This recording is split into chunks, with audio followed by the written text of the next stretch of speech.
হ্যাঁ রাজু, এই দেখ আম গাছে কত আম। হ্যাঁ আসলে তো ভাইয়া এই আম গাছে অনেক আম। চলো আমরা এই আম গাছ থেকে আম চুরি করে ভর্তা বানায় খাই। হ্যাঁ রাজু, তুই ঠিকই বলেছিস। আজকে আমরা এই আম গাছ থেকে আম চুরি করব।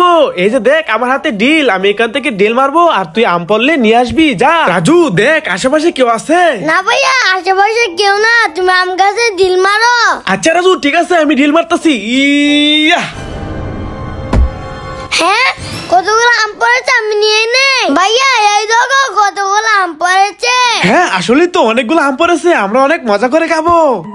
হ্যাঁ আমার আম গাছ থেকে আম পারতেছে। ওই দাঁড়া দাঁড়া দাঁড়া দাঁড়া, ওই দাঁড়া। হ্যাঁ রাজু, গাছের মালিক চলে এসেছে, পালা পালা।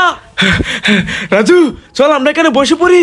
এখন আমটাকে কেটে নেই, এখন আমরা অনেক মজা করে খাবো। এই মরিচ মিশিয়ে নে। ও চুরি করা আম খেতে অনেক মজা। হ্যাঁ ভাইয়া।